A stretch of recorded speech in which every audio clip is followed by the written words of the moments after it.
पीले दांत वाली बहू। रंजना कभी ब्रश नहीं करती थी।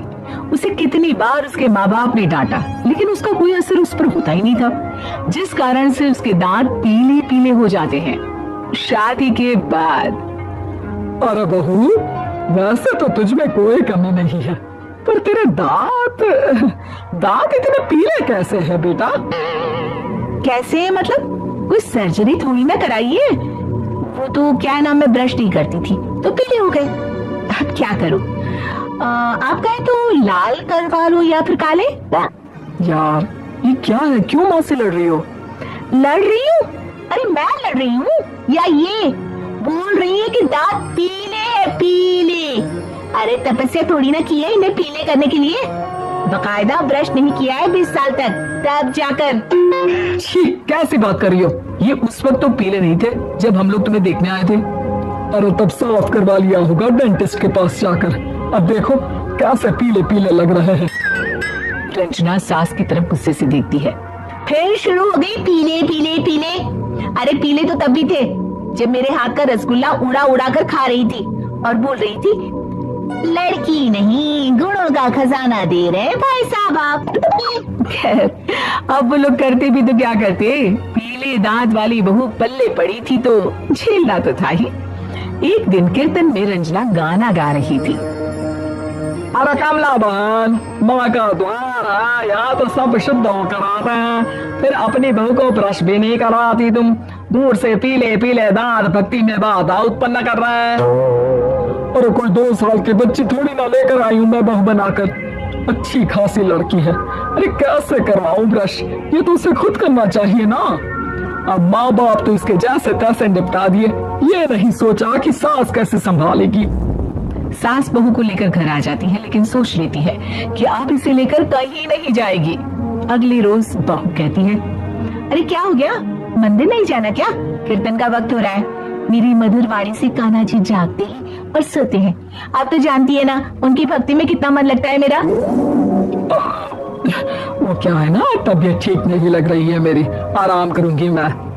तबीयत ठीक नहीं लग रही? अभी तो मिथुन के गाने पर नाच रही थी आप, और अब बोल रही है कि तबीयत ठीक नहीं लग रही। अरे भक्ति में मन लगा लो सासू माँ, ऊपर जाना है, क्या मुंह दिखाओगी आप? हाँ, सास को बहू की बात पर गुस्सा आ जाता है। मैं क्या मुंह दिखाऊंगी, इसकी चिंता तो ना कर, समझी? अपने मुंह की चिंता कर, जो ये पीले पीले दांत लेकर हर जगह पहुंच जाती है। पता है लोग कितना मजाक बनाते हैं। ना जी ना, मैं नहीं जाना कहीं तेरे साथ। तो ये बात है, कोई ना, मत जाओ, मैं अपने कमरे में ही बैठकर भक्ति कर लूंगी। ऊपर वाला दांत थोड़ी ना देखता है, मन देखता है, भावना देखता है। और अरे बस बस, तू सब कुछ दिखा, बस ये सफेद चमकदार दांत ना दिखाना किसी को, है? जा यहाँ से। बहू को सास की बात का कोई फर्क नहीं पड़ता, वो तो जैसी थी वैसी ही रह जाती है। सुबह नहाकर किचन में खाना बनाना, फिर खाना खाना, कीर्तन भजन करना और सो जाना। एक दिन, माँ जी मैं सहेली के घर जा रही हूँ, शाम को लेट आऊंगी। हाँ हाँ तो जाना, मैंने कौन सा तेरी आरती करनी है घर पर बैठकर। रंजना सहेली के घर जाती है, जहाँ वो पार्टी में जाने की तैयारी कर रही होती है। अरे शिखा, कहाँ जाने की तैयारी कर रही है? मैं गलत वक्त पर आ गई क्या? अरे नहीं यार, हम तो सही वक्त पर आई है। मैंने ये साड़ी और ज्वेलरी निकाली है यार, शाम को इनके ऑफिस की पार्टी में जाना है। बताना कैसा लग रहा है ये सब? नहीं यार, इस ड्रेस के साथ तो वो वाली ज्वेलरी अच्छी लगेगी। हाँ हाँ सही बोल रही है, मैंने ध्यान ही नहीं दिया। वैसे तो हमेशा से मस्त फैशन सेंस रखती है। तो बड़ा जाती होगी ना पति के साथ पार्टी में। रंजना कुछ नहीं बोलती, बस सोचती है कि यार काश ये बात सही हो जाती, पर मैं क्यों नहीं जाती पार्टी में? क्या इन लोगों की कोई पार्टी होती नहीं होगी?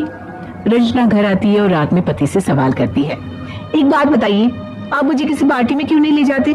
क्या आपकी यहाँ ऑफिस में पार्टी नहीं होती? पति बेचारा क्या कहता कि दांत पीले हैं तुम्हारे इसलिए। अरे कोई पार्टी होती नहीं हम लोगों के ऑफिस में, तो कहाँ से लेकर जाऊं? और मार्केट, मॉल, कहीं वीकेंड घूमना कहीं तो। अरे यार सारे हफ्ते में एक छुट्टी मिलती है, तो सोचता हूँ कि आराम ही कर लूं। क्यों? रंजना मन मार के रह जाती है। पहले कभी सास के साथ मंदिर जाया करती थी, लेकिन वो भी सास ने ले जाना बंद कर दिया। घर बैठी बैठी रंजना बोर हो जाती है, तभी उसे आइडिया आता है और वो मायके जाने का सोचती है। सासू माँ, 2 दिनों के लिए मम्मी के घर जा रही हूँ। अच्छा अच्छा ठीक है, आराम से जा। और हाँ, माँ से कुछ अच्छी आदत सीख कर आना कि कैसे शरीर के हर भाग की तरह दांतों की सफाई भी जरूरी होती है, समझी? शुरू हो गई ना आप। वो लोग आपकी तरह नहीं है कि छोटी छोटी बात का बतंगड़ बना दे। उन लोगों के लिए मैं मायने रखती हूँ, ना कि मेरे पीले पीले दांत। रंजना माँ को बिना बताए उन लोगों को सरप्राइज देती है, लेकिन जैसे ही वो दरवाजे पर पहुंचती है, अंदर देखती है कि घर वाले कहीं जा रहे होते हैं। अब माँ, काश रंजना दीदी के दांतों वाली प्रॉब्लम नहीं होती तो वो भी हम लोगों के साथ चलती ना बुआ जी की बेटी की शादी में। हाँ बेटा, लेकिन अब उसे कौन समझाए कि उसको उसके पीले दांत नहीं दिखते, लेकिन उसके आसपास के लोगों को कितना एम्बैरेसिंग फील कराते हैं। मुझे तो कितनी बार उसके स्कूल की टीचर ने शिकायत की कि उसके साथ कोई लड़की बैठना भी नहीं चाहती, और ना ही कॉलेज में कोई उससे बात करना चाहता था। लेकिन पता नहीं क्यों उसे ये बात समझ में ही नहीं आती। कोई कमी नहीं है उस लड़की में, बस यही कि दांत पीले हैं। वो तो भला हो जीजा जी और उनकी माँ का, जो दीदी को जैसी है वैसे ही रखा हुआ है। रंजना को अपने घर वालों की बात सुनकर बहुत दुख होता है। वो सोचती है कि वो क्या करे, लेकिन फिर वो सीधा डेंटिस्ट के पास जाती है, अपने दांत चमकाती है और कसम खाती है कि वो रोज ब्रश करेगी। और क्या हो गया, तुम तो 2 दिनों के लिए गई थी ना, पर कोई ना, अच्छा है, चलो आ गई तो। रंजना सास के सामने आकर खड़ी हो जाती है और पूरी स्माइल करती है, उसके चमकदार दांतों को दिखाती हुई। चलो मंदिर।